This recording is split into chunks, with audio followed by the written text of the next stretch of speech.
Damos paso a esta segunda mesa de la conferencia CESTE 2019. Vamos con un poquito de retraso, como unos 15-20 minutos. Yo no me voy a comer 15-20 minutos de mi mesa, pero voy a intentar ajustarme a la hora y cuarto. Antes que nada, quería comentaros de nuevo la posibilidad de hacer preguntas. Dejaremos 10 minutos al final de la mesa a través de la URL que yo creo que está en pantalla, y si no, ahí la tenéis, www.sli.do, CESTE, y hacer las preguntas. Y también trasladaremos al final de la mesa una pregunta que comentaremos aquí con los ponentes, y la trasladaremos al público para también conocer cómo respiráis respecto a estos asuntos que se van a hablar en la mesa redonda. Voy a comenzar presentando a los ponentes. No me voy a extender mucho porque me comería 20 minutos de la mesa y tenéis todos el dossier. Tenemos con nosotros a Alicia García Herrero, economista jefe para Asia-Pacífico de Natixis, socia senior del think tank europeo Bruegel y doctora en economía por la Universidad de George Washington. Está también en la mesa Rafael Domènech, responsable de análisis económico del BBVA Research y catedrático de fundamentos del análisis económico por la Universidad de Valencia. En tercer lugar, contamos con Fernando Fernández Méndez de Andés, doctor en Ciencias Económicas y profesor del IE Business School. Y por último, Miguel Otero, investigador principal del Real Instituto Elcano, profesor de Economía Política Internacional del IE y doctor en Economía Política por la Universidad de Oxford Brookes. Pues muchísimas gracias a los cuatro. Y sin más, comenzamos a introducir este tema tan o más relevante que el anterior, sobre Estados Unidos y la transformación del espacio internacional, un occidente sin aliados. Este es el título de la mesa. Estamos viendo un presidente de Estados Unidos que está alterando el orden económico y político internacional establecido tras la Segunda Guerra Mundial y basado en la seguridad colectiva, en el librecambismo, en el multilateralismo, y a través de su política de America First lo que está convirtiendo es el multilateralismo en proteccionismo y la cooperación entre Estados en competición, lo que está teniendo un impacto enorme tanto en sus tradicionales aliados, que luego comentaremos, como en sus enemigos. A mí me gustaría que en esta primera fase de la mesa, en 2-3 minutos, también pudierais exponer cómo veis este contexto, cuáles van a ser un poco los impactos en la economía mundial y en la Unión Europea específicamente, y qué es lo que os preocupa. Miguel, pues empezamos por ti, por ejemplo. Muchas gracias, Inés. Muchas gracias por la invitación. ¿Se me oye? Sí. Bueno, en 2 o 3 minutos vamos a presentar un poco la imagen que veo yo ahora mismo, ¿no? Yo creo que la primera pregunta es si realmente estamos en una era de cambios o en un cambio de era. Y yo creo que estamos en un cambio de era. Y creo que hay varios factores que lo han traído. Y si nos preguntamos si Trump es un accidente o es un síntoma de una patología, yo creo que es lo segundo. Y eso creo que tenemos que, aunque muchos amigos nuestros liberales de buenas universidades en el este de Estados Unidos nos digan que tenemos que esperar como europeos que esto simplemente va a pasar y que el próximo presidente va a ser mejor, más multilateralista, etcétera, creo que no compro ese argumento, ¿no? Entonces yo creo que hay varios factores estructurales. Y esto es significativo porque, bueno, yo por lo menos cuando estudié dominaba el paradigma liberal, racional, se comentaba en la mesa anterior, el paradigma liberal de la interdependencia de las instituciones, y eso se está rompiendo, ¿no? Entonces yo creo que el paradigma realista en las relaciones internacionales, que se enfoca mucho más en el poder de los estados, está dominando. ¿Y cuáles son esas? Para mí son 5 estructuras o 5 elementos que hacen que estemos en este cambio de era. Empecemos por lo militar. Yo, cuando estaba estudiando mi doctorado, me cambió mucho la opinión cuando empecé a ver los tanques rusos justo en el 2008 en Georgia. Es un momento que realmente vemos una Rusia mucho más agresiva. Entonces, en lo militar, creo que la guerra de Irak crea un antes y un después. En lo económico, en el paradigma económico, creo que la crisis global del 2008 y los tanques rusos en Georgia... ¿Soy yo? Creo que te van a cambiar el... Es que son los rusos ya. No,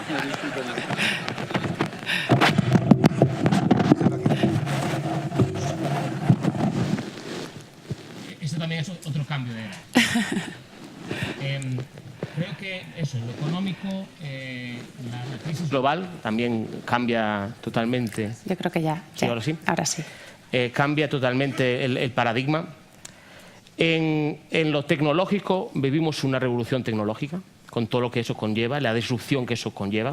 Entonces, eso empezado por lo militar, Irak, en lo económico, la crisis global, tecnología, disrupción tecnológica, revolución tecnológica. En lo geopolítico, el reauge o la vuelta de China como potencia mundial y la vuelta de la confianza rusa en ser también otra potencia mundial. Eso cambia todo este tema y Trump es una reacción a todo esto. Y es una reacción de eso, de America First. Y el último plano, el quinto, es el de las alianzas. Y esta conferencia era a dónde se dirige Occidente. Y la pregunta aquí creo que clave, desde Washington hasta Madrid, es si estamos ante un Occidente o tenemos dos Occidentes. Un Occidente atlántico, dominado por Estados Unidos y el Reino Unido como partner todavía, y un Occidente todavía pues, basado en el eje París-Berlín. Y sobre todo la importancia de Alemania.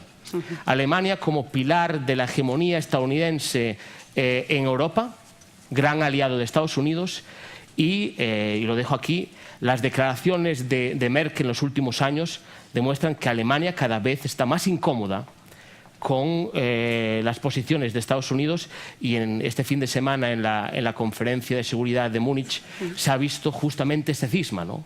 Donde el vicepresidente de Estados Unidos diciendo tenéis que seguirnos en nuestra visión de que China ya no es un competidor, es un rival en todos los frentes, y la visión de Merkel que se resumió en una frase, decir nosotros todavía vemos a China como un socio, con riesgos estratégicos, sí, pero como un socio, y en muchos temas podemos cooperar, incluso en temas como África podemos a lo mejor aprender de vosotros.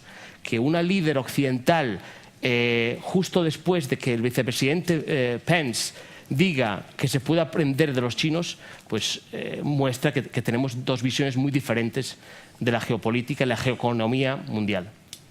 Muchas gracias, Miguel. La verdad es que me has hecho el trabajo, porque de todos esos temas vamos a hablar a lo largo del debate. Fernando. Bueno, yo voy a hacer otra defensa de Trump para avivar un poco el debate. Yo creo que aquí los europeos nos encanta hablar de la racionalidad americana. Nos encanta congraciarnos de nuestra superioridad moral, intelectual, política, económica, pero la verdad es que cuando uno mira la realidad, este es un desastre. O sea, esta economía no funciona, Europa no funciona, y los americanos, que son un desastre y que Trump es el peor presidente de la historia, pues tiene una tasa de paro del 4%, la economía crece al 2,5%, llevan 10 años así y hablamos de recesión todas las semanas, pero siguen creciendo. Esto para empezar. Segundo punto también, porque se les ve a todos muy dormidos, yo creo que contra las visiones adanistas de la historia, estas que nos gustan cada X tiempo, no, el mundo ha cambiado, esto es diferente y tal, yo creo que Trump no cambia nada, cambia las formas. Trump es un patán, esto no tiene discusión. Pero la verdad es que los resultados funcionan, ¿no? O sea, la verdad es que la visión esta de America First es la que Delors ha sostenido siempre en Europa y nos gustaba mucho cuando era Europe First. Es la que Macron en su discurso electoral que toma de posesión insistió, Europa primero. Entonces, lo que me hace gracia es que cuando lo dicen los americanos juegan al mercantilismo, nos parece intolerable. Cuando jugamos los europeos y los chinos, nos encanta, ¿no? Entonces, yo creo que efectivamente vamos a un mundo de relaciones mercantiles, pero me gustaría subrayar esta idea, ¿no? Que Trump básicamente no cambia nada y cambia las formas.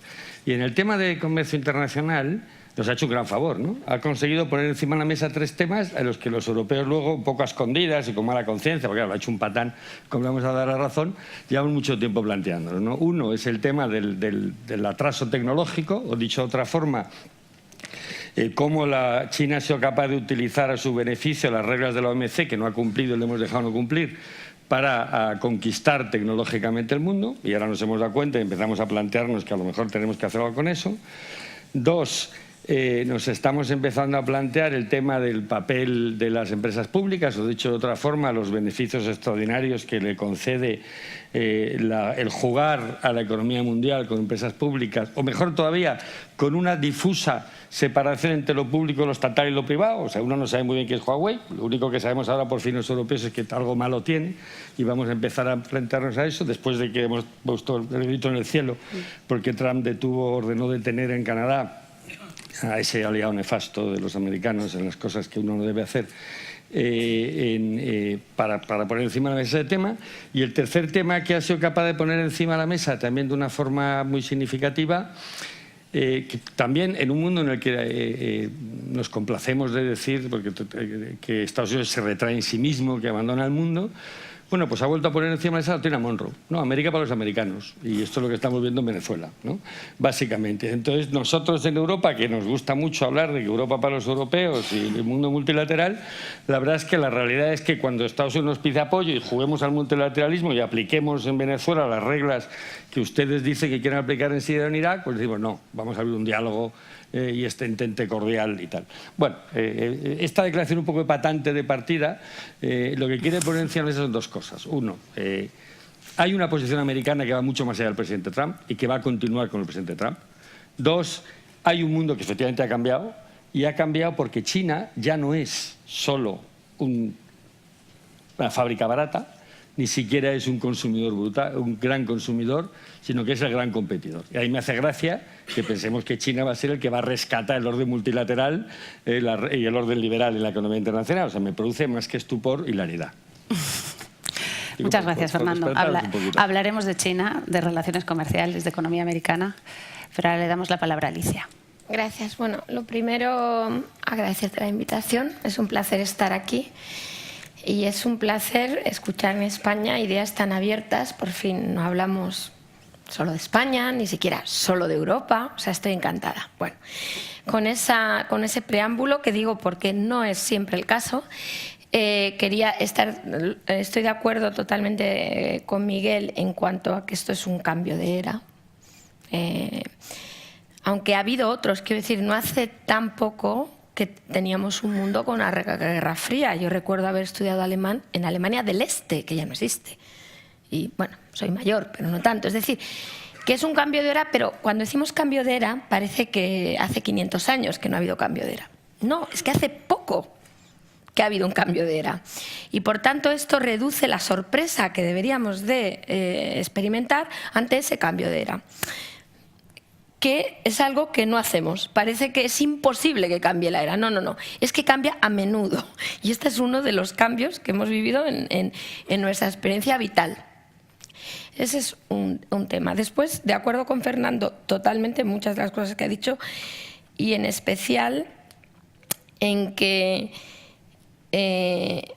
por mal que nos pese, Estados Unidos está poniendo encima de la mesa algo que ya hizo Obama, que ya hizo Bush, porque hay documentos del 2003 ya hablando de que esto de China 2 años después de la entrada a la OMC, es decir, que Estados Unidos hace tiempo que entiende que las reglas de la OMC se diseñaron para países con economías de mercado. Y China no lo es, ni lo era en el 2001, ni lo es hoy. Es más, probablemente hoy lo sea menos que en el 2001. ¿Y por qué? Porque simplemente porque les conviene.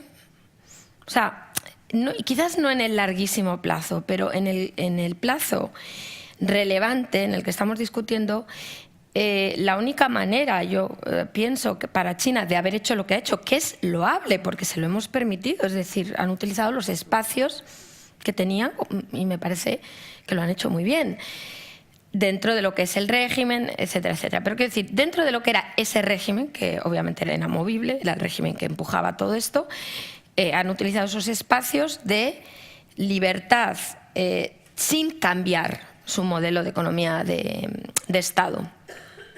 Pero nuestras instituciones no estaban preparadas para eso. De hecho, no lo estaban porque nuestras instituciones se diseñaron para parar eso. O sea, nuestras instituciones son una respuesta a ese modelo. O sea, cuando uno ve la parafernalia del Consejo de Estado en China, es que metes en YouTube Kremlin, lo ves y es lo mismo. Y es que yo no entiendo cómo no hemos entendido eso. Y no lo hemos entendido en Occidente. Nos hemos creído que eso era solo la foto, pero que realmente ellos operaban con modelos de economía de mercado. O sea, ni siquiera, a ver, obviamente dicen que lo son. Quiero decir, no es que sea que no nos han llevado a error, pero desde luego, como dice Fernando, han cumplido con lo que era el engranaje. El engranaje estaba diseñado de tal manera que permitía mantener eso. Entonces, ahora la gran pregunta es, bueno, ¿estamos aquí? ¿Nos hemos dado cuenta? Bueno, Trump. Europa se ha dado cuenta, he de decir algo a favor de Europa, no lo suelo hacer, así que esto es un gran momento. Muy a mi pesar, porque me encantaría ser más positiva con Europa. No me queda más remedio, soy europea, o sea, pero es que me cuesta. Bueno, entonces, una cosa que hay que decir es que Europa en el 2016, antes de Trump, cambia su posición, tardó 10 años, pero está bien, sobre China, del 2006 al 2016, posición que se fraguó, yo en ese momento asesoraba sobre China a la Comisión, se fraguó durante años ante el asombro de la Comisión Europea de que China no iba en la dirección en la que esperábamos. Y en cierto modo, aunque la administración Obama también se percataba, los intereses eran demasiado grandes. Los de todos, especialmente los de Alemania, que fue la que paró a la Comisión Europea en sus acciones totalmente, en mi opinión, justas contra empresas, no Huawei, pero sí TI. O sea, quiero decir que es decir, que Europa empezó. Europa empezó, pero dentro de nuestra multilateralidad. No vaya a ser que... Y el único, ya voy a cabo porque he hablado demasiado, pero el único punto que quiero hacer es que la multilateralidad que teníamos, el funcionamiento de la OMC, ya se demostró que no funcionaba. No podemos seguir atados a algo que ya hemos comprobado que no funciona. Porque tenemos la principal economía del mundo, por hoy, en paridad de poder adquisitivo, que no es una economía de mercado y esa institución está diseñada para eso. Ahora, intentamos reformarla, lo único que escucho en Bruselas. Reformemos la OMC. ¿Con quién? ¿Con Estados Unidos, que ya ha dicho que no? ¿Con China, que la quiere reformar con Chinese characteristics? Es decir, para nada lo que tenemos en mente. Entonces, yo lo que diría como europea es que tú no puedes estar en el Titanic, por Dios. O sea, bajemos. No puedes seguir pensando en un mundo multilateral que no existe. Y China no te va a crear un mundo multilateral como el que tú quieres. Número uno, yo estoy de acuerdo que no es su intención, es el modelo hub and spoke. O sea, yo estoy aquí, soy el centro y hablo contigo, y bueno, lo de Europa lo demuestra, ¿no? O sea, totalmente, que y más, ¿no? Hablan con Pakistán y no hablan con la India. O sea, es así. Y eso no lo vas a cambiar. Y si en algún momento, que puede ocurrir en la cumbre ahora, porque claro, les está saliendo un poco mal el tema de la ruta de la seda, en la cumbre que a finales de abril, si China da esa vuelta, que puede darla, en un sentido de mostrar al mundo que es más multilateral de lo que pareciera a priori hasta ahora, no será lo que nosotros tenemos en mente. Entonces yo creo que hay que bajarse de eso y hay que pensar, es el cambio de era. O sea, se acabó el mundo multilateral. No, Europa no puede ser la última en bajarse de ese tren. Eso es todo. Bueno, como podéis comprobar, Alicia es una experta en China, lleva varios años viviendo además en Hong Kong, y luego hablaremos de esa pugna por el liderazgo mundial entre Estados Unidos, China y qué hace la Unión Europea. Rafael. Muy bien. Bueno, pues en primer lugar, felicidades a CESE. Muchas gracias por la invitación. La verdad es que es un placer venir tras 10 años, ¿no?, sin hacer esta conferencia. Enhorabuena, ¿no?, por la organización, ¿no? Vamos a ver, yo creo que cuando hablamos de cambios merece la pena distinguir entre aquellos que van a afectar más al corto plazo y aquellos que son más estructurales o que van a tener efectos de largo plazo, ¿no? Porque a la hora de la verdad coinciden en el tiempo, ¿no? Y no queremos vivir en una situación en la que los árboles no nos dejen ver el bosque, ¿no? Yo creo que de entrada, cuando hablamos de Estados Unidos, es cierto lo que decía Fernando, que es una economía que crece, que lo está haciendo al 2,5, que tiene una tasa de paro en el 4, incluso lo ha llegado a tener por debajo del 4, pero también es cierto que nos encontramos ya en una tesitura, una situación en la que empezamos a tener ya esa percepción de fin de ciclo, ¿no? Estados Unidos este verano, en los próximos meses, va a hacer el ciclo expansivo más largo de la historia desde que tenemos datos, desde mediados del siglo XIX. La tasa de paro, efectivamente, como decía Fernando, es la más baja desde el año 1969, es decir, tenemos que irnos 50 años hacia atrás, ¿no?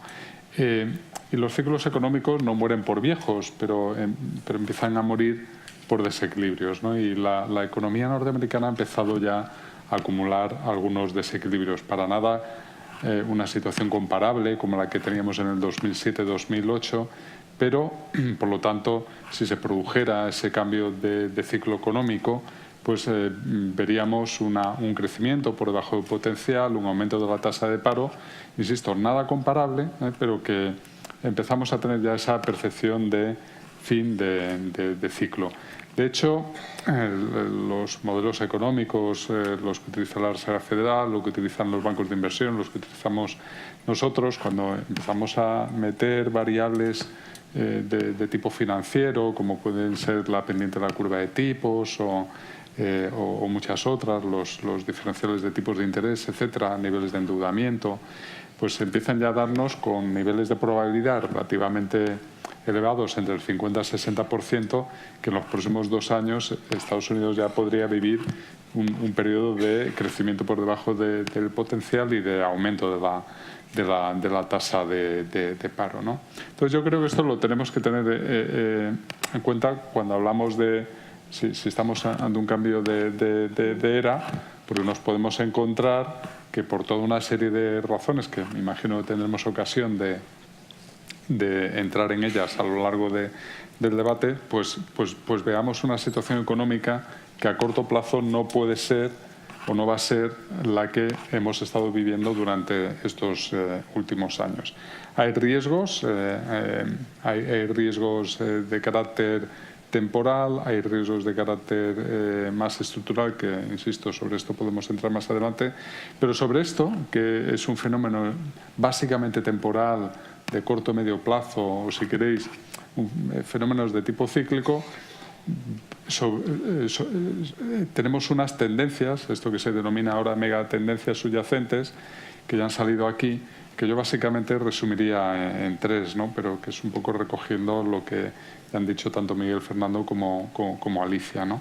Que es el crecimiento de la productividad en medio de un proceso de revolución tecnológica y digital sin precedentes, esto que se denomina la cuarta revolución industrial, que para mí es fundamentalmente una revolución digital que supone enormes oportunidades, pero también muchos retos. Y esto, ¿por qué es importante desde el punto de vista estructural? Porque esto lo que va a conformar es un proceso de enorme redistribución a nivel mundial de riqueza y de trabajo, en el que va a haber países y dentro de los países también regiones, y dentro de esas regiones distintos niveles de la sociedad que van a ser ganadores y perdedores, pero no va a afectar a todos por igual.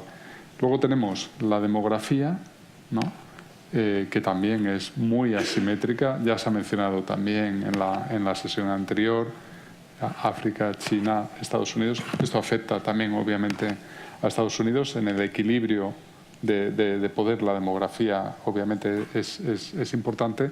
Y luego está la tercera tendencia estructural, que tiene que ver con la globalización. ¿Cómo vamos a manejar la globalización?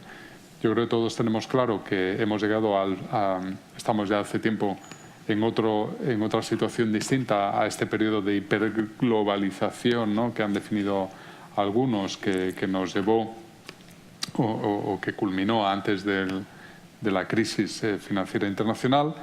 Más o menos desde entonces hemos conseguido que el comercio mundial creciera a la par que el Producto Interior Bruto, pero yo creo que ahora lo que se pone de manifiesto, y permitirme que para acabarlo sintetizo así, con dos posiciones extremas. Por un lado, si vamos a un mundo de relaciones bilaterales que en cualquier momento nos pueden llevar al precipicio de abordar políticas de empobrecer al vecino, y esto ya sabemos lo que provocó en los años 30 del siglo pasado, que como consecuencia también de una revolución industrial, ¿no?, la segunda sin precedentes, llevó a una fuerte caída del comercio mundial, ¿no? O si por el contrario vamos a ser capaces de gestionar mejor el multilateralismo, que va a ser distinto al que teníamos con la hiperglobalización, pero vamos a ser capaces, yo creo que ese es el reto. Esto afecta a Estados Unidos, pero no solo a Estados Unidos. Como decía Fernando, Miguel y Alicia, afecta también claramente a China y, por supuesto, Europa. Pero Europa no puede permanecer ajena a estas tres tendencias, como no va a ser ajena a China y tampoco lo está siendo Estados Unidos, ¿no? En el caso de Estados Unidos, obviamente, yo creo que ha demostrado ya que esa mega tendencia de revolución digital es capaz de liderarla, tiene empresas que son líderes mundiales. En demografía, obviamente, va a perder peso demográfico, sí o sí. Y en la tercera, la de la globalización, lo que tenemos son dudas. Es decir, que yo creo que no tenemos todavía las respuestas. Positivo la primera, revolución digital; negativo la segunda, demografía, y el tema de la globalización, cómo lo va a gestionar Estados Unidos hoy por hoy, pues es una gran incógnita. Muchas gracias, Rafael. Preocupa, por otro lado, que Estados Unidos entre en un periodo de desaceleración que le lleve a cerrarse más en sí mismo y a ser todavía mucho más proteccionista, una desigual distribución de la riqueza del factor tecnológico. O sea, todo esto nos lleva un poco a lo que hemos estado comentando, ¿no? Que este orden multilateral, librecambista, de apertura, está un poco agotándose. Pero antes de entrar en estos temas, me gustaría empezar por la parte un poco política nacional en Estados Unidos y geopolítica, haciéndole un par de preguntas a Miguel. Tú mismo comentabas que Trump, por parte de la comunidad internacional, pues es considerado como un accidente electoral. Sin embargo, por otro lado, tiene unos índices de popularidad relativamente altos, en torno a un 40%, y no se descarta que pueda salir elegido para un segundo mandato. Pero tiene el contrapeso de la Cámara de Representantes, donde no tiene la mayoría, donde tenemos una mayoría demócrata que le puede estar limitando un poco todas sus actuaciones, tanto en política nacional como política exterior. Me gustaría un poco conocer tu opinión sobre qué puede pasar, cómo va a afrontar esta mitad de legislatura y qué puede pasar en las próximas elecciones. Sí, yo creo que al final lo que Trump ha conseguido es que, y volviendo un poco a lo que se estaba comentando aquí, para reforzar un poco la idea esta de cambio de época, ¿no?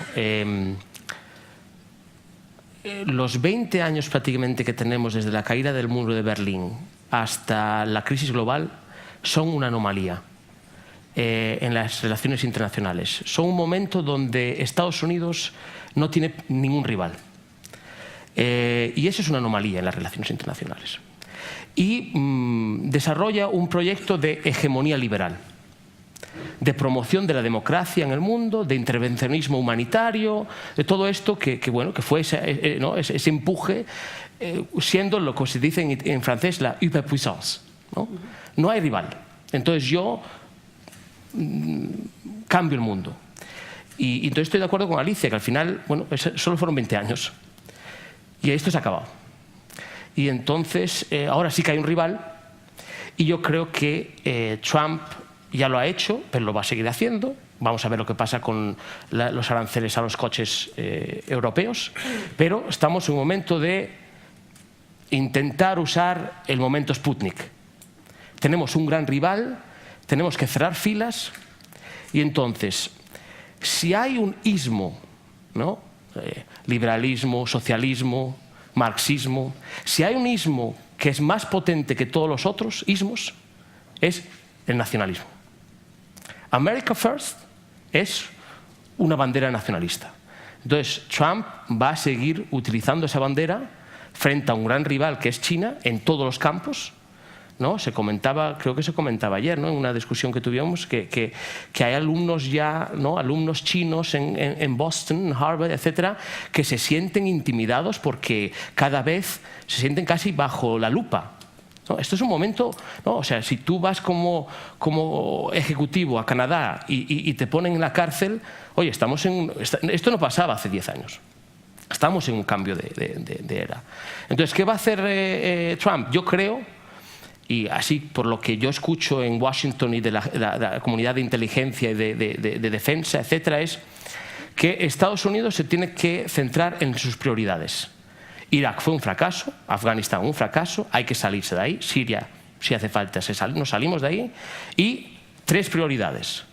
Prioridad número 1, Asia Oriental, China, y mantener la hegemonía ahí. Prioridad número 2, Golfo Pérsico. Clave, no solo para Estados Unidos, porque ya no necesita ese petróleo, pero sí que clave para China, que necesita ese petróleo, y para Japón, mayor aliado de Estados Unidos en Asia Oriental, que también depende de ese petróleo. Y tercero, Europa. Porque Europa está cerca de Rusia, porque Estados Unidos, y esa es la gran pregunta, de qué va a hacer Estados Unidos con Rusia. Y hay un gran debate en Washington sobre esto, porque hay una ala más dura, y Nord Stream 2, volvemos a Alemania, es un tema importante, pero también hay un ala de decir, nosotros tenemos que hacer lo mismo que hicimos con China frente a la Unión Soviética, ahora con Rusia. Si conseguimos que Rusia venga a este lado, China se queda aislada.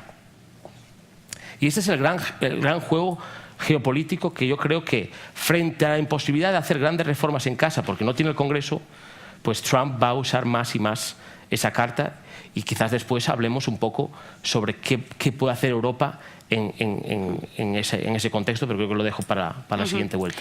Pero esto me lleva a la siguiente pregunta, un poco desde el punto de vista de geoestrategia de Estados Unidos.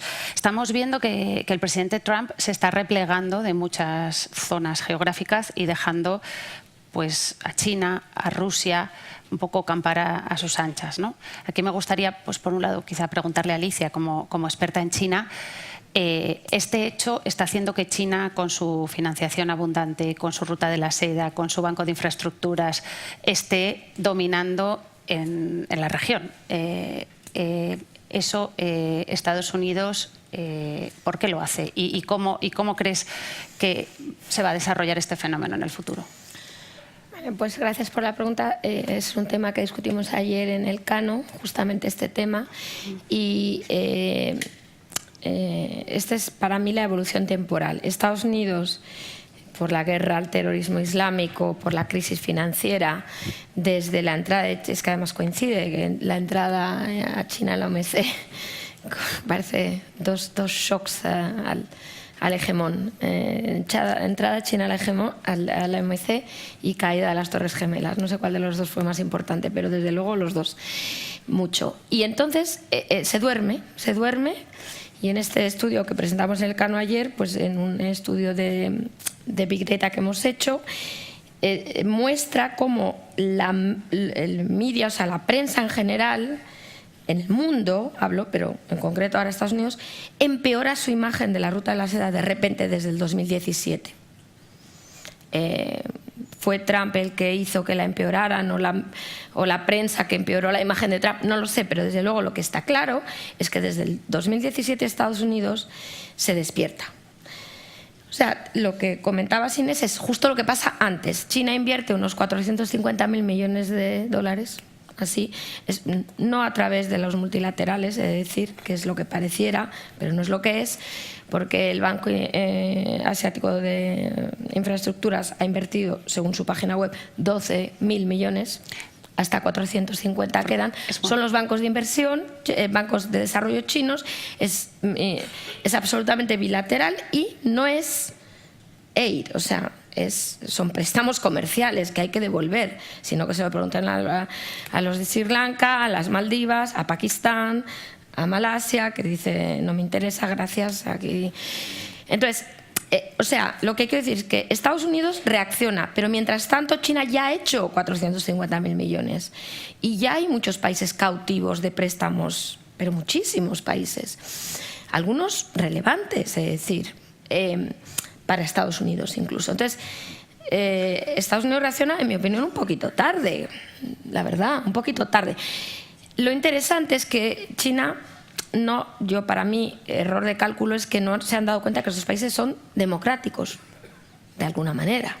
Entonces, obviamente, estamos endeudados. ¿A quién? A China, perdone usted. Otro gana las elecciones y, bueno, o sea, China hay dos cosas. Estados Unidos reacciona, pero China también lo está teniendo mucho más difícil porque esos países puede que no paguen esas deudas, ¿no?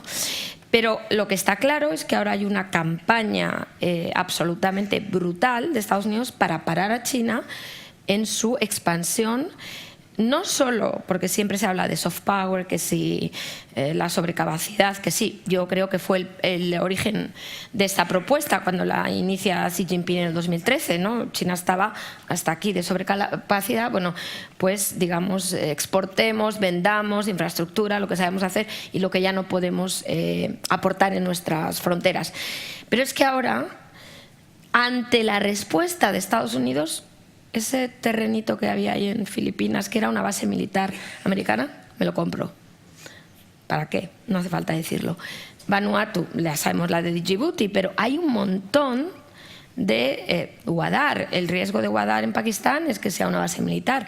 Hay una parte del puerto que está, creo que con un leasing en manos ya chinas, bueno, por no hablar del puerto de Hambantota, etcétera, etcétera.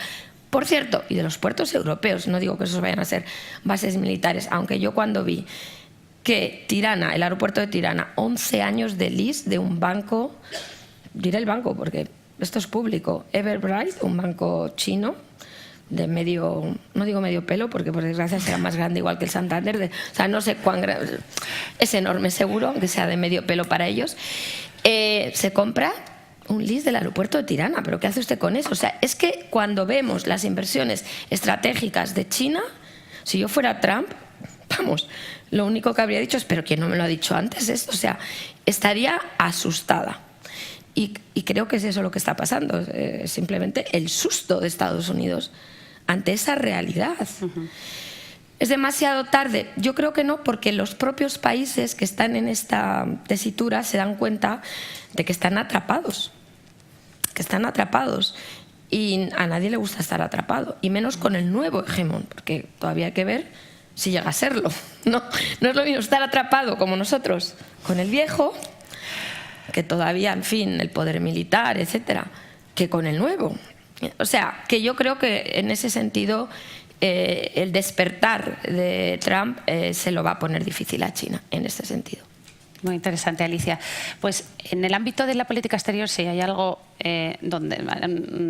un ámbito donde se han producido más cambios, claramente es en el de las relaciones comerciales, ya lo hemos estado viendo. Fernando, estamos viendo una desaceleración del comercio clara. En 2017 el comercio pues creció la tasa más alta de los últimos 6 años, en torno al 4,7%, y parece que en 2018 no va a llegar al 4%. Esta desaceleración del comercio como motor del crecimiento, ¿qué impacto va a tener en la economía mundial? ¿Cuál va a ser el verdadero motor de crecimiento? Rafael nos anunciaba antes la tecnología, ¿no? Y la era digital. Sí, bueno, yo creo que hay que distinguir aquí un poco en la línea de lo que apuntaba Rafa antes, lo que son cambios cíclicos de lo que son cambios de tendencia, ¿no? Hay una desaceleración del crecimiento que responde a una desaceleración de la economía en su conjunto, ¿no? Apuntaba Rafael antes de que Estados Unidos está desacelerando, la economía europea claramente está desacelerándose, es decir, parece que la expansión económica posterior a la crisis ha tocado fin, ¿no? Y es verdad que yo no hablaría nunca de recesión, pero sí parece que vamos a un mundo de crecimiento menor, y eso, por cierto, nos plantea problemas de en qué condiciones llegamos a ese ciclo, en qué condiciones de política política monetaria, de política fiscal, etcétera. No sé qué margen de maniobra hay para lo que sería una desaceleración normal o cíclica, se la pueda contrarrestar con política, ¿no? Y ahí también yo creo que hay esta gran diferencia entre la economía americana y la europea, ¿no? Yo creo que la economía americana llega con mucho más margen de maniobra, que solo sea porque tiene los tipos de interés a 2,75 y por mucho que no lo pagamos grandes esfuerzos sobre que no existe el zero bound y que la política monetaria no tiene límite por los tipos de interés negativos, ¿no? Incluso en términos de política fiscal, pues la situación fiscal americana no es especialmente mala en este momento del ciclo, son 2,5 el déficit público, si no me equivoco, un poquito por encima del 2,5, y con el privilegio exorbitante que le da tener la moneda de reserva internacional y que por lo tanto puede financiar de una manera mucho más alegre que Europa sus déficits públicos, o sea que es conocido y que bueno, pues esto es así, ¿no? Dicho eso, sobre eso tú lo que me preguntas es una situación más estructural, más de fondo, ¿no? ¿En qué medida vamos a una ruptura? ¿En qué medida la ruptura del multilateralismo se va a reflejar en unos niveles de crecimiento del comercio mundial menores de forma estructural? Yo sinceramente no lo creo. O sea, yo creo que, y vuelvo un poco a lo que estaban diciendo antes Alicia y Miguel, ¿no? Y sí comparto, por cierto, que hemos tenido 20 años excepcionales, ¿no? Sin ninguna duda. La discusión esta si es una era o no, la voy a dejar porque no viene a cuento, ¿no? Pero en esos años en los que sí hemos asistido a una cierta ruptura del multilateralismo y una cierta, como definía muy bien Alicia, a una toma de posición mercantilista de China aprovechando los instrumentos multilaterales, el comercio internacional ha crecido. Lo que pasa es que ahora vamos a tener muchas más dificultades en medir lo que es el comercio internacional, porque vamos a un comercio mucho más de intangibles y de servicios y menos de mercancías.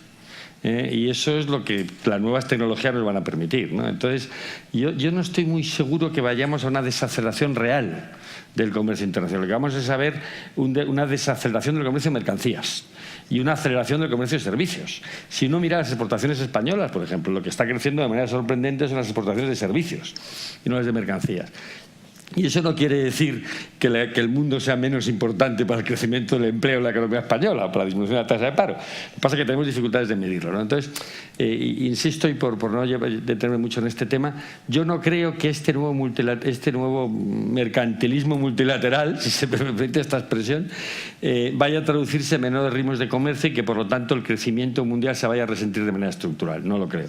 Creo que hay dos tendencias de fondo muy importantes que han sido apuntadas y que habría que detenerse a analizar su impacto, ¿no? La globalización, dicho de otra forma, va a mantenerse. De una forma diferente, pero va a mantenerse. Lo que sí me preocupa es qué va a pasar con la digitalización, la transformación digital, cómo implica, qué cambios tiene eso, y sobre todo la demografía. Y voy a hacer una pequeña excursión demográfica aquí. La demografía solo juega en contra de Europa. Desde todo punto de vista. Entre otras cosas porque Europa tiene muy mal resuelto, a diferencia de Estados Unidos, la situación migratoria. Es decir, la demografía europea puede que no sea peor que la americana, pero los americanos desde hace tiempo tienen una política no explícita, pero de stop and go en el tema migratorio, que les permite claramente que aumente su fuerza de trabajo y aumentar el crecimiento potencial de esa economía, ¿no? Y esto ha sido así históricamente. Europa todavía no sabe muy bien qué hacer, ¿no? Y una de las cosas que se ha dicho en la mesa anterior, me parece muy importante, es el gran reto es definir una política migratoria que vaya más allá de los dos extremos, ¿no? Del buenismo y del populismo antiinmigratorio, ¿no? Y este es un tema que yo creo que va a afectar mucho a la capacidad de crecimiento futuro de Europa y desde luego el de China, donde ahí sí que esa es la gran ventaja. China tiene Japón un gran problema migratorio de fondo, porque además ahí sí que no solo el crecimiento demográfico es cero, sino que la política explícita de siglos es migración cero. O sea, contaminación racial cero, para decirlo brutalmente, ¿no? Y eso, no es como lo dicen los japoneses o los coreanos, o sea, que no es nada extraño, ¿no? Entonces, eso sí nos da una cierta ventaja. Lo que me preocupa, sin embargo, en esta nueva, es el tema digital, el tema de la revolución tecnológica. Porque Europa ha perdido la batalla. Y la ha perdido no solo con el ganador tradicional, el hegemón antiguo, ¿no? Que es China, es Estados Unidos, sino con el nuevo. Y ahí es donde yo creo que Europa tendría que plantearse por qué, ¿no? O sea, yo creo que si Europa quiere, más allá de los temas geoestratégicos, que son importantes y son fundamentales, y más allá de los temas políticos y de seguridad, los que más yo no sé nada, y que sin duda son muy importantes, sí que me parece que en el tema de la productividad a largo plazo y en el tema de la tecnología, es donde Europa tiene que tomar decisiones muy complicadas. Voy a poner un ejemplo de actualidad estos días en la prensa, ¿no? La Comisión, y para gran orgullo de la Comisión, ha prohibido la fusión de Alstom y Siemens, ¿no? Y eso ha sido saludado con gran éxito por las teoría tradicional de la competencia, y, perdón, Antonio, y en general por gran parte de los observadores y analistas europeos. Bueno, yo no estoy seguro que sea un error, que sea un acierto de futuro, no lo estoy seguro. Y nos lleva a un tema muy difícil en política de competencia, que es la definición del mercado relevante, ¿no? Y quiénes son los autores y quiénes son los competidores, ¿no? Y yo creo que Europa, tan preocupada de sí mismo y mirándose al ombligo permanentemente, a veces pierde la perspectiva global en términos de estrategia. Y lo que estamos asistiendo es que si estas nuevas tecnologías tienen algo, en lo que estamos todos de acuerdo, las famosas economías de plataforma, lo que queramos llamar, es el winner takes all. O sea que aquí esto es como el sistema electoral británico, ¿no? El que gana todo el escaño. Bueno, en economía vamos a eso, ¿no? Y por eso estamos viendo, yo sé, todo tipo de ejemplos y que tenemos encima de la mesa, como en las compañías que pierden dinero se gastan todavía más dinero en asegurarse cuotas de mercado para conseguir que se quedan con el mercado y expulsan a los demás y poder ganar mercado y dinero en algún momento, ¿no? Esto lo hemos visto en Facebook y lo estamos viendo en Cabify. Esto es cómo funciona esta economía de plataforma. Y contra eso, la política de competencia, digamos, las políticas tradicionales europeas tienen poco que jugar. Y los americanos tienen una interpretación mucho más mundial, mucho más agresiva, ¿no? Y eso sí me preocupa, porque de alguna manera estamos perdiendo posibilidades de competir en esa economía global, en ese mercantilismo multilateral, por tener políticas que yo digo siempre, por mirar con el retrovisor excesivamente, ¿no? Por aplicar criterios del pasado a situaciones presentes. Y eso lo podemos ver en muchas cosas en Europa, ¿no? Pues esto, Fernando, me lleva un poco al programa Made in China 2025, que no tiene otro objetivo que convertirse en la potencia tecnológica mundial, con unos plazos, con unos sectores específicos, semiconductores y de componentes de alto valor añadido. Parece ser que ahora eso está siendo un poco fruto de negociación con Estados Unidos. No sé si el ritmo o el objetivo. Me gustaría que Alicia nos contara un poco qué opinas de ese plan, si realmente es el origen de la guerra comercial y de esta preocupación que tiene Estados Unidos por China y si realmente lo van a ralentizar. La respuesta fácil sería sí, ¿no? Este es el origen de la guerra comercial. Pero yo voy a decir que China había hecho ya mucho antes de anunciar ese plan. O sea, que es que ya lo que China había hecho antes del plan debería haber sido objeto de preocupación de Estados Unidos. O sea que un poco me río de que reaccionen a un plan después de todo lo que ha pasado antes del plan. ¿Y qué quiero decir? Que China en algunos sectores, no en todos, eso es lo bueno para nosotros, pues ya es un líder mundial, sobre todo en todo lo que tiene que ver, esta es la cosa más interesante, con el mantenimiento de su régimen. O sea, si uno ve dónde China realmente ha hecho grandes pasos a lo que es la frontera tecnológica, tiene que ver con, sorprendentemente, mantener el régimen político que tiene China. Tal cual. Y ahí no hay quien hoy por hoy, quien les gane. O sea, en eso son ya independientes, porque la palabra que utilizan siempre China es self-reliance. En todo. Hacen bien, porque sin duda, y por eso yo creo que obviamente China pues tenía bien pensado lo que quería llegar a ser. Entonces, en algunos aspectos tecnológicos, sobre todo digitales, sistemas de pagos, esto me lleva al dólar, por cierto, que sí, la moneda reserva, ¿hasta cuándo? Claro que esto va a durar mucho tiempo y desde luego no será el renminbi, no creo que lo vea yo, pero desde luego China tiene, sin duda alguna, muy claro que no puede depender del dólar. Mejor el euro. Esto es muy importante para, yo creo, el público que está aquí. Mientras tanto, porque la dependencia del dólar es una dependencia esclava y todos lo hemos visto. Desde luego Huawei, si hubiera pagado en otra moneda, por cierto la empresa está en Hong Kong, y esto es verdad con CTI en el caso de Irán, bueno, pues otro, como decimos, gallo cantaría. O sea, que hay eso, pero no me olvido de tu pregunta, lo que quiero decir brevemente es que ese plan, cuando nos enseñan el plan, ya es tarde. ¿Por qué China enseña un plan que va a hacer reaccionar, que de hecho la Cámara de Comercio Europea puso, vamos, el grito en el cielo, el AmCham puso el grito en el cielo, Trump reacciona años después, o sea, quiero decir, Porque realmente muchas de esas cosas ya estaban pasando. Si uno ve el mercado súper importante para España de componentes de automóviles y las metas que hay ahí, el de coches eléctricos, vamos, o sea, China tiene más de 400 empresas de coches eléctricos. ¿Qué pasa? ¿Que las han hecho ayer cuando se anunció el plan? O sea, somos muy ingenuos. Y por cierto, ¿China puede decir que elimina el plan? Mañana coge, elimina el plan.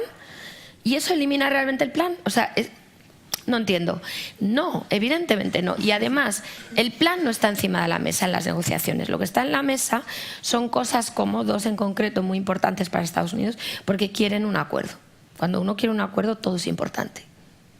Una es, bueno, me da la risa, es que las empresas extranjeras, Fernando sabrá de esto más que yo, que tienen una ley especial, por Dios, o sea, quiero decir, reciprocidad en un país donde si yo soy una empresa extranjera tengo otra ley, o sea, otra ley. Bueno, pues los americanos, después de mucho machacar a China con todo tipo de amenazas de aranceles, parece que van a conseguir que las empresas extranjeras puedan llevar a tribunales al Estado o a las empresas estatales, que son 2/3 de las empresas cotizadas en China, que las puedan llevar. Otra cosa es que lo ganen, pero gran éxito de los negociadores americanos. O sea, nadie va a cambiar a China, ni el Plan 2025, lo llamarán Plan 4033 y probablemente ni lo traduzcan y ni lo encontremos. Entonces, China no va a parar, porque es que además yo no pararía si fuera chino. Porque después de haber despertado el hegemón, ¿a quién se le ocurre quedarse a mitad de camino? Es que te machacan, o sea, solo hay una vía para China y es estrecha, cuidado, y es hacia adelante, y es comprar, esto lo vimos en una reunión que tuvimos ayer, datos recientes, final de año, un informe que sacaremos ahora con Natixis, un informe de adquisiciones de empresas chinas, o sea, China, adquisiciones en el mundo de empresas, con esto acabo. Estados Unidos, 0, ha pasado del 30% a 0, en cuota hablo, 0, 1%, nada. Europa, 70%. ¿Qué compran? Todo el mundo me dice que no compra el Real Madrid. En fin, no va de eso ahora. Tienen un guideline que, por cierto, siguen, donde les dicen claramente lo que tienen que comprar. Y ya está en los datos, es robótica, tecnología industrial, ICT, o sea, tecnología y desarrollo, ICT, esto, y algo de health, porque son empresas más pequeñas, con que pongan ahí, ya se compran media Europa. Esto es lo que están comprando, y lo están comprando, y mucho fuera de bolsa, y mucho que ni siquiera prácticamente entra en el radar. Me alegro de que Europa haya aprobado por fin este mecanismo, que dista mucho de la reforma de CFIUS en Estados Unidos, pero algo es algo. Pero desde luego una empresa no cotizada, que NIMAC en Alemania, una empresa de robótica que acaban comprado hace poco, nadie, en ningún radar va a aparecer eso, y además es una empresa privada del Mittelstand. ¿Quién va a parar eso? Nadie. Entonces no paran, vamos, ni de broma, y yo no lo pararía si fuera ellos. Y además nosotros somos su mercado, porque los japoneses no les venden ni una botella de agua. Estados Unidos ahora tampoco, Corea tampoco, Taiwán con este gobierno tampoco. Entonces, ¿a dónde van? Entonces yo creo que Europa se tiene que despertar, no porque yo quiera ser proteccionista, que me han educado economistas liberales como a Fernando, pero porque quiero ser realista. O sea, estamos en otro mundo, y como no nos enteremos, para cuando nos demos cuenta, no tendremos ninguna empresa relevante. Y por cierto, toda esa preocupación de a dónde vamos tecnológicamente ya no será una aplicación, será una verdadera realidad, porque no tendremos ni las empresas para hacerlo. Nos preocupa un poco todo lo que nos cuentas, Alicia, pero bueno, nos prepararemos para ello. Rafael, a mí me gustaría que nos contaras un poco, has hablado antes de coyuntura económica americana, de cómo está en una fase expansiva del ciclo, pero bueno, puede entrar en un periodo de desaceleración, tiene ese impulso fiscal de la rebaja de impuestos de Trump. Me gustaría que nos contaras si ves que en su coyuntura, en su situación económica, es donde está el origen de muchas de estas decisiones que se están tomando de imponer aranceles, de negociar con China que no acelere su plan de desarrollo tecnológico, ¿crees que es la propia coyuntura económica la que está motivando eso o son otros factores? No, más bien al contrario. Es decir, si fuera la coyuntura económica, yo creo que hay motivos para pensar que buena parte de lo que se había hecho hasta el año, por ejemplo, 2007-2008, pues ahora se estaría haciendo, ¿no? Yo muchas de las cosas que veo en Estados Unidos o Trump en concreto, yo no lo veo como causa, lo veo como síntoma de muchas tendencias que son subyacentes, que son más de medio y largo plazo y que tienen poco que ver con la coyuntura. La coyuntura es que la tasa de desempleo está prácticamente en niveles mínimos, como he dicho antes, desde hace 50 años, que es una economía. Las previsiones que tenemos en BBVA Research son que este año va a seguir creciendo un 2,5%, que el año que viene podría crecer en torno ya a su potencial, el 2%. Nada de esto con aumento de la tasa de participación, que había estado cayendo tendencialmente, pero estamos viendo que se está recuperando. Nada de esto apuntaría a que Estados Unidos tenía una necesidad de precisamente pues de entrar en esta guerra comercial con China. El déficit corriente. Sí, pero vamos a ver, el déficit corriente, esto es una de las grandes paradojas, ¿no? Precisamente los libros de texto y los modelos de crecimiento económico lo que nos han enseñado es que la libertad de movimiento de capitales debería ir del país rico a los países más atrasados. Y aquí, fruto posiblemente también como, no solo, sino por la dominancia del dólar, ¿no? El hecho de que Estados Unidos es una potencia económica, política, militar, que sirve de activo de refugio, que es capaz, porque claro, esto se nos olvida, es decir, ¿por qué vivimos la crisis del 2007, ¿no? Bueno, pues sencillamente porque Estados Unidos también, entre otras razones, tenía la capacidad de generar activos financieros en un momento en el que había una demanda creciente y totalmente insatisfecha en el mundo, ¿no? Ante una situación de saving glut, ¿no? Bueno, pues ahora lo que nos encontramos es que Estados Unidos tiene capacidad para poder seguir haciendo eso. Es decir, que yo soy a veces también bastante crítico aquí en Europa cuando muchas veces se critica muy despectivamente el hecho de que Alemania tiene una balanza de pagos en un continuo superávit. Digo, ¿no? Esto es lo que uno esperaría en un mundo en el que los mecanismos de convergencia entre países operasen.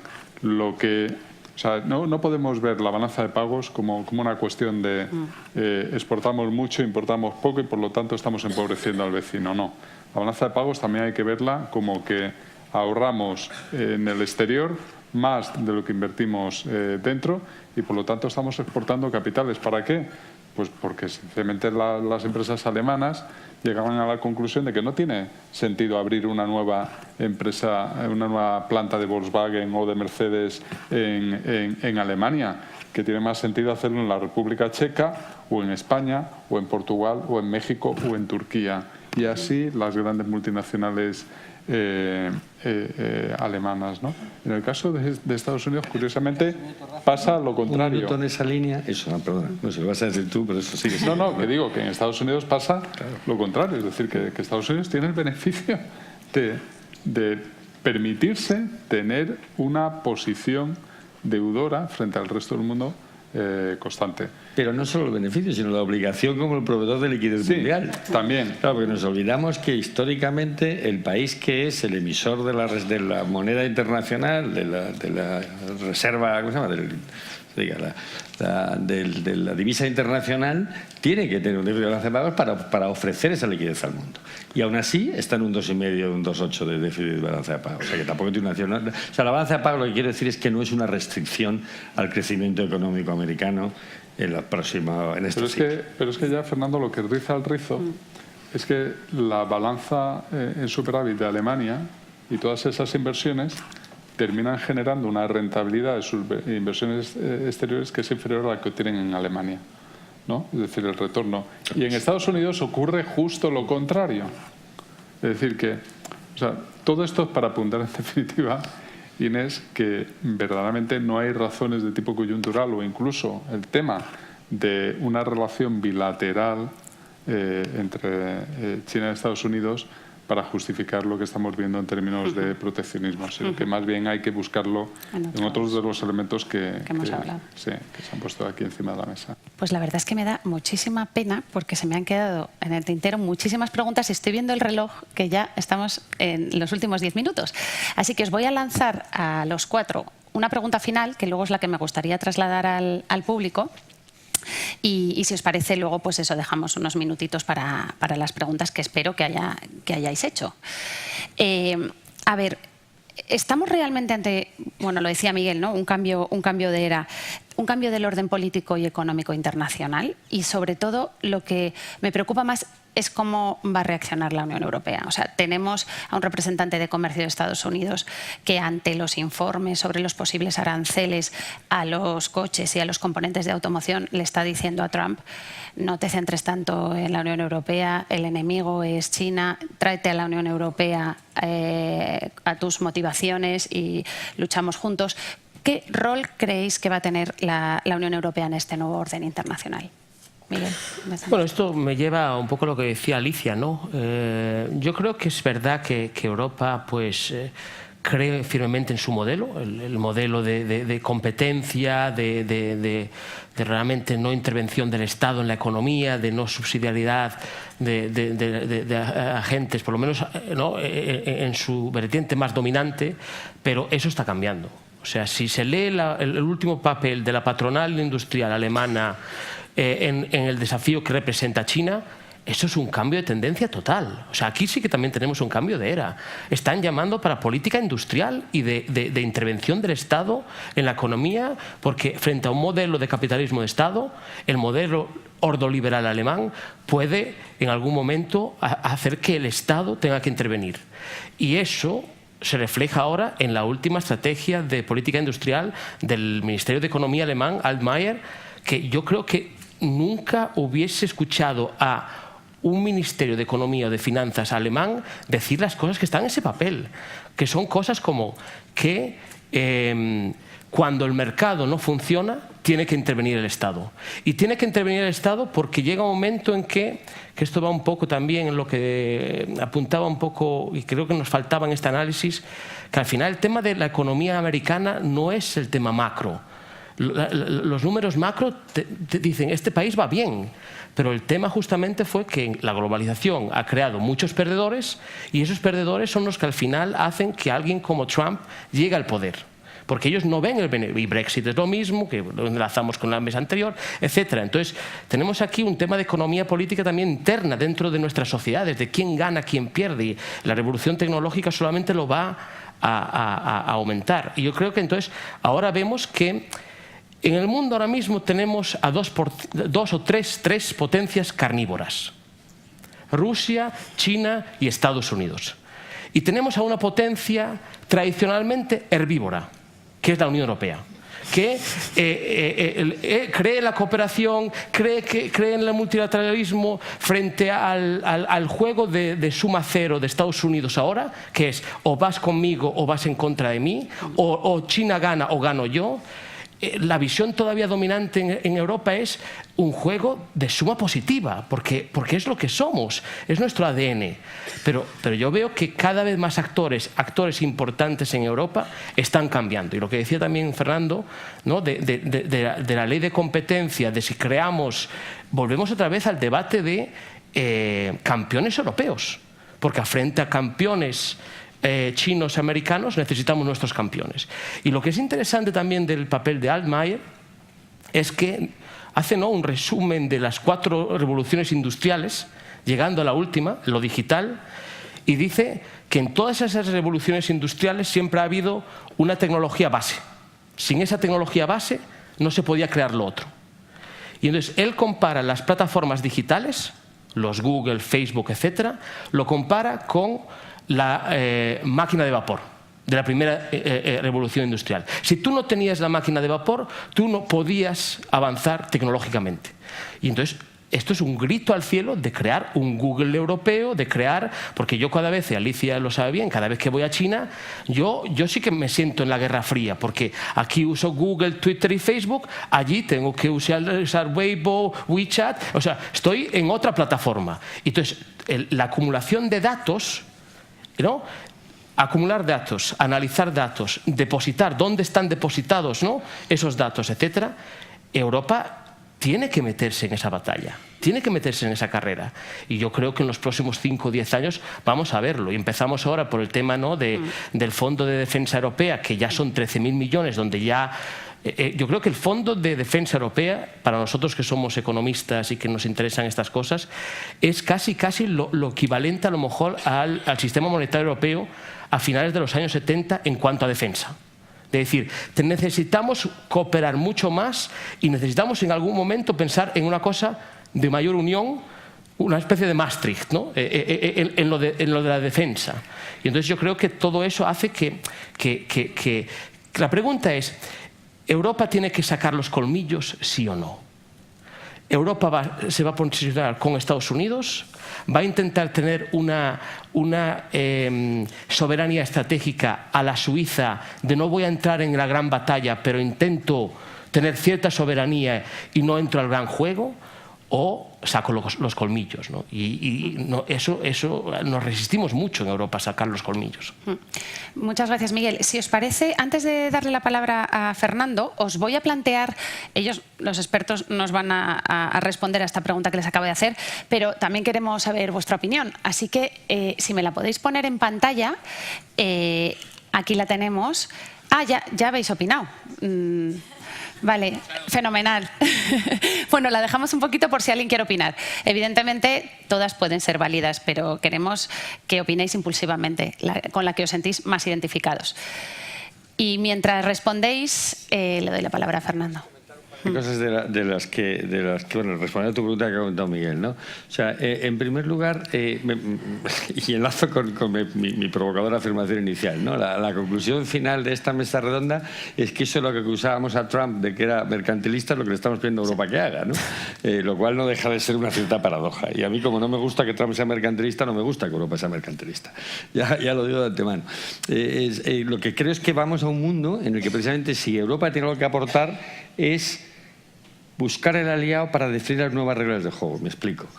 Bueno, primero, por despejar una incógnita, Rusia no es un problema. O sea, Rusia no es una potencia. Rusia es una economía completamente débil que depende del precio de una mercancía y que ahora estará muy de moda y pasado mañana desaparece. O sea, hablando de geoestrategia mundial, Rusia no es un jugador. Aquí hay dos jugadores claros, que son Estados Unidos y China, y es verdad que Europa tiene que decir si quiere jugar o no.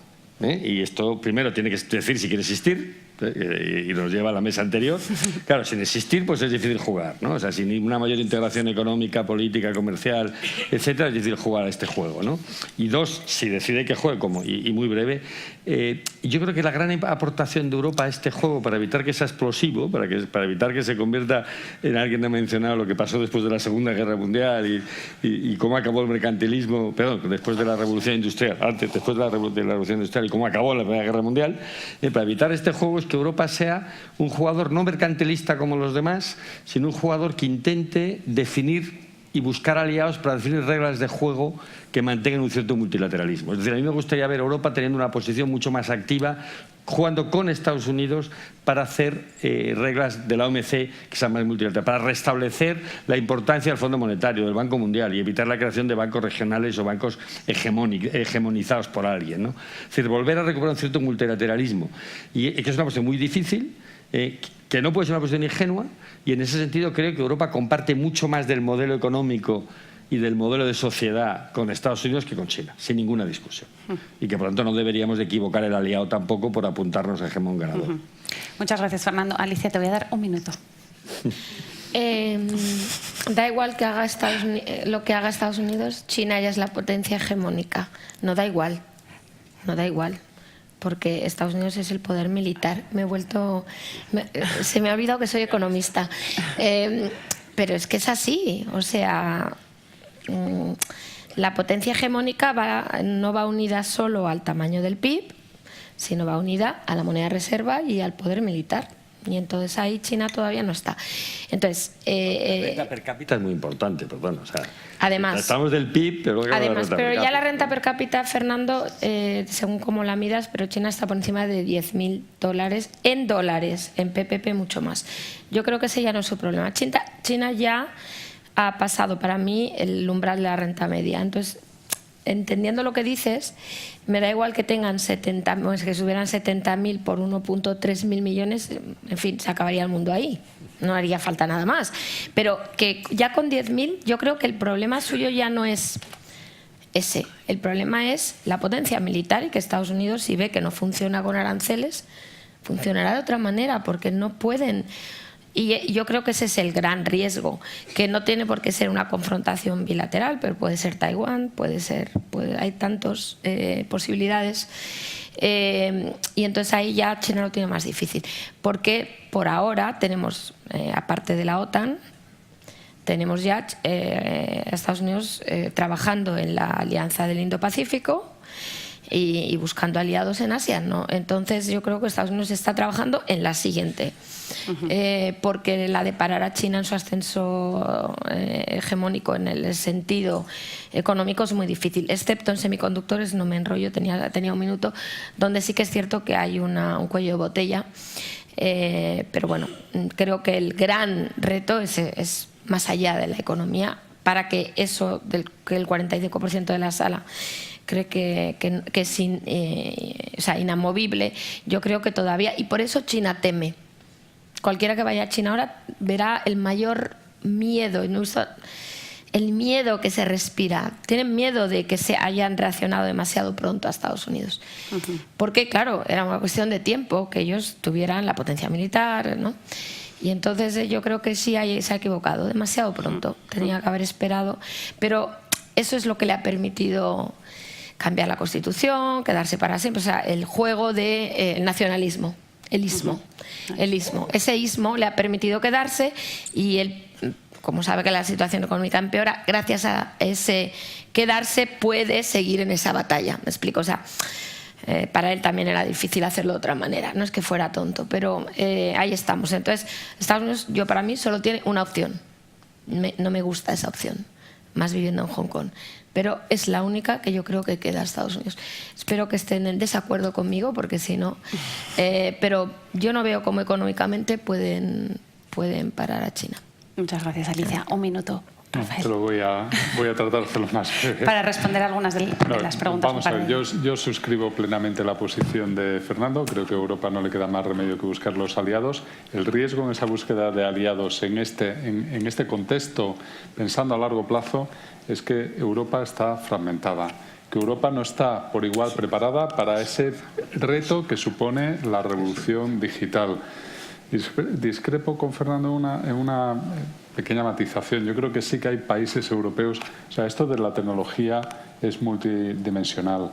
Posiblemente no tengamos en Europa los GAFA, pero sí que lideramos automatización, robotización, uso de nuevas tecnologías de inteligencia artificial. Lo que pasa es que de una manera muy heterogénea entre países. Hay países del centro-norte de Europa que ya se han preparado en términos de capital humano, en términos de instituciones, en términos de agenda social, y otros que no. Y el problema es que en esta búsqueda de aliados no todos vamos a beneficiarnos por igual ni vamos a sufrir por igual, ¿no? Y ese es para mí el gran riesgo de Europa. La distribución, ¿no?, de esas... ¿Cómo nos preparamos para este futuro, ¿no? Pues ya estamos casi fuera de tiempo. Estoy viendo las preguntas que habéis hecho.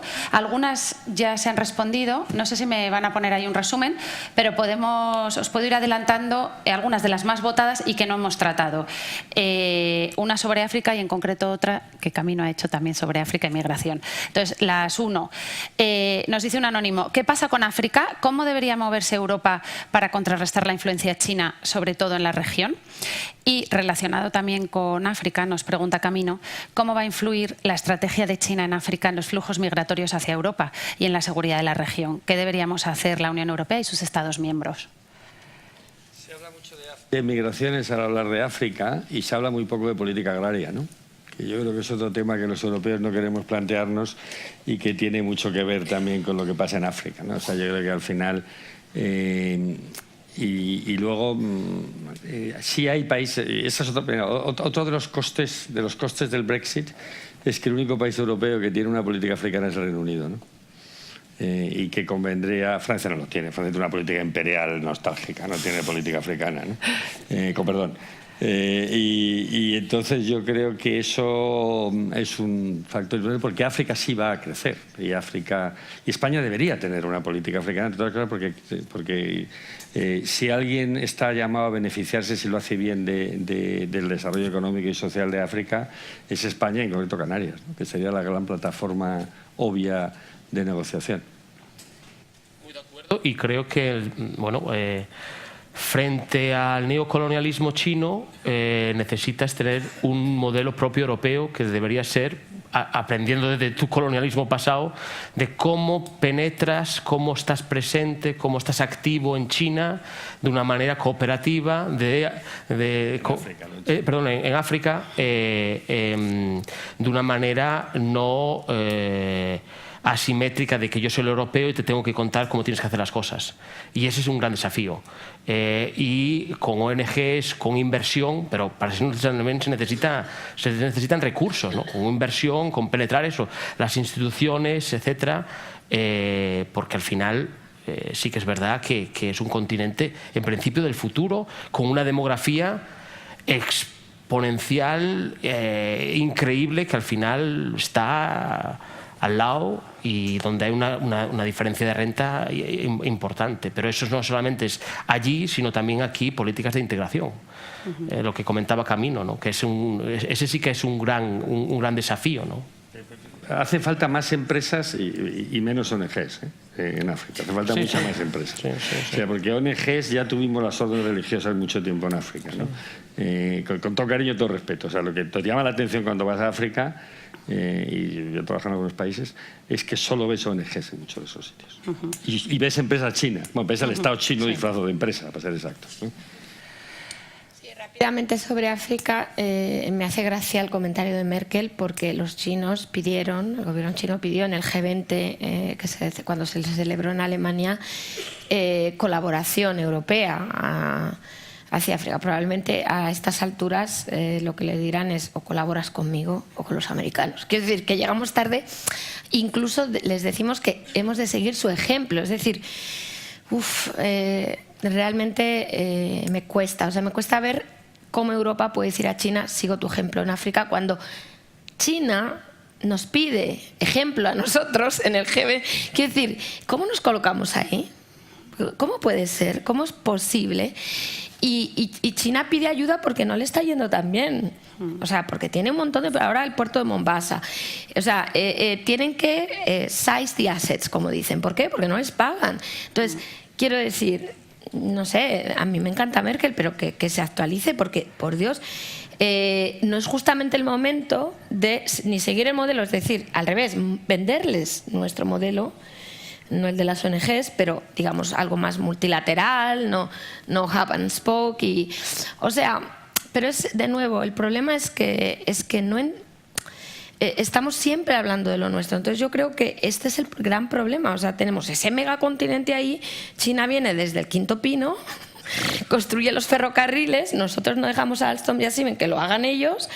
O sea, es inaudito, es que no puedo decir más que eso. Entonces, en esta también vamos a llegar tarde y creo realmente que es una gran oportunidad para Europa.